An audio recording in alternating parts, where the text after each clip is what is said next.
নমস্কার এভরিওয়ান, সবাই ওয়েলকাম করছে নতুন একটি রেসিপি দেখার জন্য। আশা করি আপনারা সবাই ভালো আছেন এবং সুস্থ আছেন। আজকে আমি আটার তৈরি একটা পিঠা রেসিপি নিয়ে আসলাম।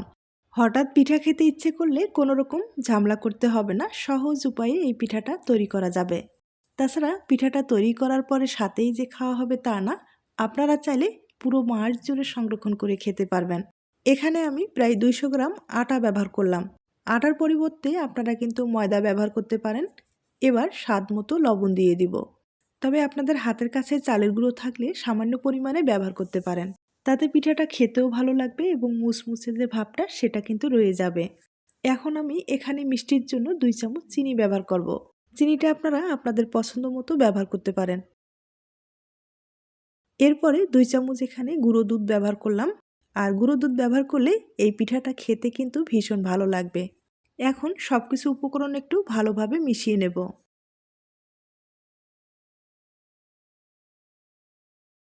এরপরে 1 চামচ ঘি ব্যবহার করব। আর ঘিটা ব্যবহার করলে পিঠার ফ্লেভারটা কিন্তু খুব ভালো আসবে। তাছাড়া পিঠাটা খেতেও কিন্তু দুর্দান্ত স্বাদ লাগবে। এবার সবকিছু উপকরণ হাত দিয়ে একটু ভালোভাবে মেখে নিব। এখন জল দিয়ে একটা বেটার তৈরি করে নিতে হবে। তবে এখানে নর্মাল জল ব্যবহার করা যাবে না, হালকা কুসুম গরম জল ব্যবহার করতে হবে।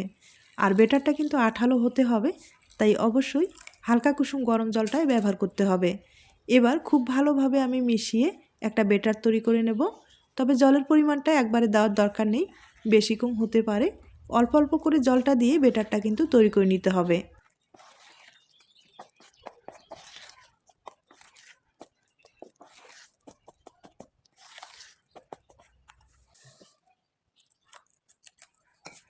এবার আমি বেটারটা ভালোভাবে ফেটিয়ে নেব। তবে চামচের সাহায্যে কিন্তু ভালোভাবে ফেটানো যাবে না। আমি একটা হ্যান্ড উইচ দিয়ে খুব ভালোভাবে বেটারটা ফেটিয়ে নেব। তবে আপনারা চাইলে হাত দিয়েও কিন্তু ভালোভাবে ফেটিয়ে নিতে পারেন। তবে ভিতরে কোনো রকম যেন দানা থেকে না যায় সেদিকেও লক্ষ্য রাখতে হবে। আর যত ভালোভাবে বেটারটা ফেটিয়ে নিতে পারেন পিঠাগুলো কিন্তু ততটাই ভালো হবে। হঠাৎ যদি পিঠা খেতে ইচ্ছে করলে আপনারা কিন্তু কম সময়ে ঝামেলা ছাড়া এই আটাটা দিয়ে পিঠাটা তৈরি করে নিতে পারেন। তাছাড়া হঠাৎ কোনো অতিথি আপ্যায়ন কিংবা বিকেলে চায়ের আড্ডায় ঝটপট এই পিঠাটা কিন্তু তৈরি করে নিতে পারেন। খেতে ভীষণ সুস্বাদু হয়ে থাকে। আপনারা না খেয়ে থাকলে এই পদ্ধতিতে অবশ্যই একবার হলো তৈরি করে দেখুন। আপনার ফ্যামিলি অনেক পছন্দ করবে। তাছাড়া আপনার নিজের কাছেও অনেক ভালো লাগবে।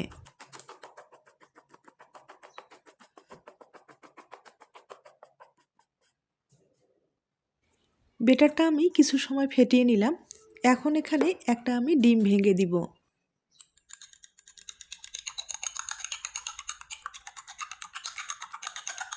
অনেকেই আছেন ডিম পছন্দ করেন না, তারা কিন্তু ডিমটা স্কিপ করতে পারেন। তবে ডিমটা দিলে ভালো হবে, কারণ পিঠাটা ফুলার সাহায্য করবে। আর ডিমটা দিলে খেতেও কিন্তু ভালো লাগবে। এবার সব কিছু আবারও একটু ভালোভাবে মিশিয়ে নেব।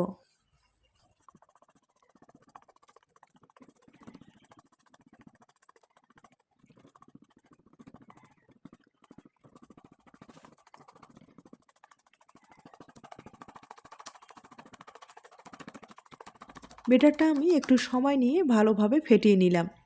আর এখন একটা চামচের সাহায্যে আপনাদের দেখিয়ে দিচ্ছি। দেখতেই পারছেন কতটা সফট একটা বেটার তৈরি হয়ে গেছে।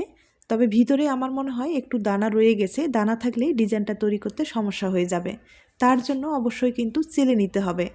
আর আটা ময়দার যে পেস্টগুলো সেগুলো কিন্তু যত ভালোভাবেই আপনারা বেটারটা তৈরি করেন, ভিতরে কিন্তু সামান্য পরিমাণে হলেও দানাটা থেকে যায়। তার জন্য অবশ্যই চেলে নিতে হবে। আর চেলে নিলে আর কোনো সমস্যা থাকবে না, খুব ইজিভাবে আপনারা পিঠাগুলো তৈরি করে নিতে পারেন।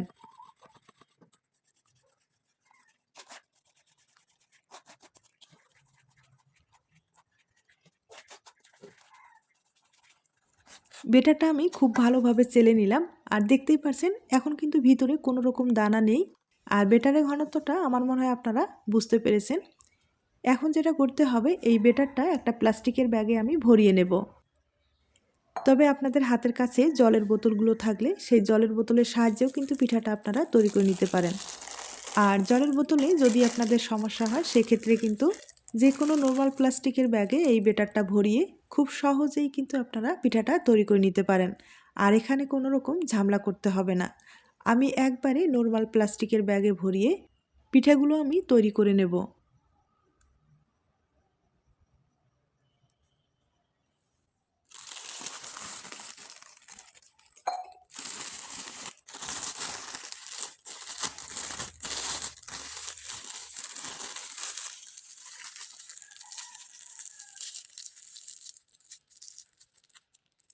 ব্যাটারটা আমি রেডি করে নিলাম। এবার চলুন আপনাদের আমি চুলায় নিয়ে যাচ্ছি। তেলটা কিন্তু হালকা আছে গরম করে নিতে হবে। এরপরে প্লাস্টিকের যে মুখটা আছে ছোট্ট করে কেটে এভাবে কিন্তু ডিজাইন তৈরি করে নিতে হবে। ডিজাইনের কিচ্ছু না, শুধু হাত দিয়ে এভাবে ঘোরালেই পিঠাটা কিন্তু রেডি হয়ে যাবে।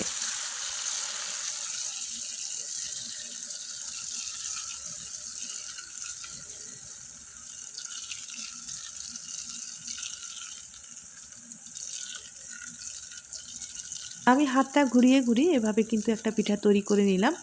আর আবারও বলছি, এখানে কিন্তু ডিজাইনের কিচ্ছু না, আপনাদের ইচ্ছা মতো যেভাবে ঘোরাতে চান সেভাবে কিন্তু ঘুরিয়ে এই ডিজাইনটা তৈরি করে নিতে পারেন। আর পিঠাগুলো হতে কিন্তু বেশি সময় লাগে না, দেওয়ার সাথেই এক পাশে কিন্তু হয়ে যাবে। এরপরে এভাবে কিন্তু উল্টে দিতে হবে আর খুব আলতোভাবে এই কাজটা করে নিতে হবে। এরপরে কিন্তু একটা শেপ আনতে হবে, মানে আপনাদের যেটা পছন্দ সেই শেপে কিন্তু পিঠাগুলো তৈরি করে নিতে পারেন। আর আমি কিন্তু এভাবে 4 ভাঁজে ভাঁজ করে নিলাম, তাহলে একটা ডিজাইনও হয়ে গেল, দেখতেও কিন্তু খুব ভালো লাগবে। তবে এখন কিন্তু চুলার আঁচ কোনোভাবে বাড়ানো যাবে না, একবারে হালকা আছে পিঠাটাকে মুচমুচে করে ভেজে নিতে হবে। আর একটু সময় নিয়ে ভাজলে পিঠার কালারটা কিন্তু পুরোপুরি চেঞ্জ হয়ে যাবে, পিঠাটা দেখতেও ভালো লাগবে। আর এখানে যদি চুলার আঁচটা বাড়াতে চান সেক্ষেত্রে ডিম যেহেতু দেওয়া রয়েছে পিঠাটা কিন্তু পুড়ে যাবে আর কালারটাও ভালো আসবে না, তাছাড়া পিঠাটা খেতেও কিন্তু ভালো লাগবে না। তাই হালকা আছে ভেজে নিতে হবে একটু ধৈর্য সহকারে। আর এভাবে ভেজে নেওয়ার পরে আপনারা কিন্তু পুরো মাস জুড়ে সংরক্ষণ করতে পারবেন, কোনো রকম নষ্ট হবে না, কিংবা মুচমুচে যে ভাবটা সেটা কিন্তু রয়ে যাবে, কমতি থাকবে না। এটা আমার মুখের কথা না, আপনারা কিন্তু ট্রাই করে দেখতে পারেন। আর একটা পিঠা আমার হয়ে গেল, দেখতেই পারছেন ভাজানোটাও খুব সুন্দর হয়েছে, কালারটাও কিন্তু খুব ভালো এসেছে। এখন তুলে নিতে হবে আর দেখতেই পারছেন পিঠাটা কিন্তু খুব সুন্দর হয়েছে। আর কত ইজিভাবে এই পিঠাগুলো তৈরি করা যায়। একইভাবে আমি আরও পিঠা আপনাদের ভেজে দেখিয়ে দিচ্ছি।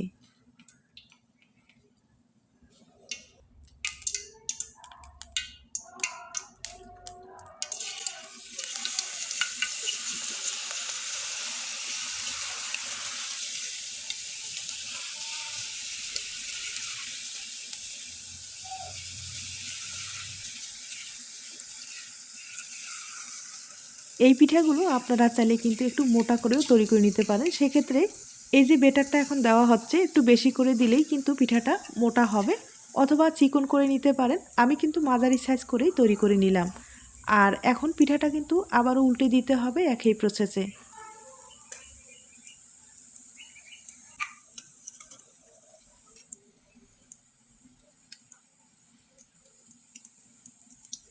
আর এই পিঠাগুলো তৈরি করতে না অনেকগুলো আটা ময়দার দরকার হয় না, সামান্য কিছু আটা অথবা ময়দা ব্যবহার করে আপনারা অনেকগুলো পিঠা তৈরি করতে পারবেন।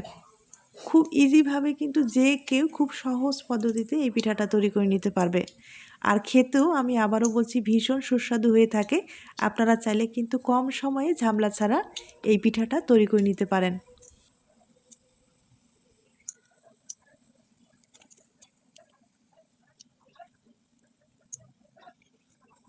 পিঠাটা একবারে মুচমুচে করে ভেজে নিলাম আর ভালো একটা কালার এসেছে।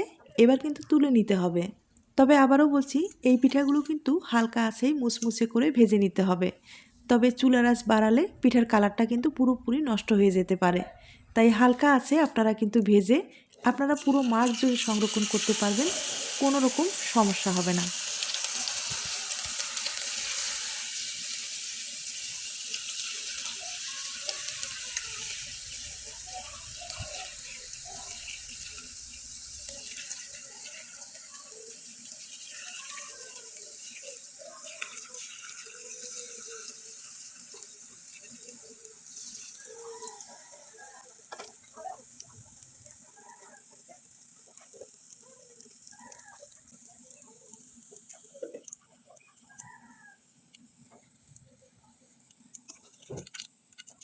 আমি আপনাদের কয়েকটা পিঠা ভেজে দেখিয়ে দিলাম। আমার কিন্তু একটা পিঠাও নষ্ট হয়নি, হয়তোবা আপনারা দেখে বুঝতে পেরেছেন।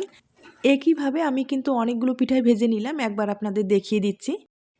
তার আগে ছোট্ট একটা রিকোয়েস্ট থাকবে, পিঠার এই রেসিপিটি আপনাদের কাছে যদি ভালো লেগে থাকে বা আপনার কোনো উপকারে আসতে পারে তাহলে কিন্তু একটা লাইক দিতে পারেন। আর এই সহজ সরল রেসিপিটি অবশ্যই কিন্তু বাড়িতে একবার হলেও ট্রাই করে দেখতে পারেন। এখন আমি একটা পিঠা আপনাদের ভেঙে দেখিয়ে দেব। আর হ্যাঁ, ভেজে নেওয়ার পরে এভাবে কিন্তু আপনারা যে কোনো বয়মে ভরে পুরো মাস জুড়ে সংরক্ষণ করতে পারবেন, কোনো রকম সমস্যা হবে না। আর দেখতেই পাচ্ছেন কতটা মুচমুচে হয়েছে পিঠাগুলো। তাই রিকোয়েস্ট থাকবে অবশ্যই এই রেসিপিটি একবার ট্রাই করে দেখুন। আপনারা নিজেরাই অবাক হয়ে যাবেন যে সামান্য কিছু উপকরণে এত সুন্দর একটা পিঠা, তাও আবার পুরো মাস জুড়ে সংরক্ষণ করা যায়। তাইলে আজ এ পর্যন্ত, সবাই ভালো থাকবেন এবং সুস্থ থাকবেন।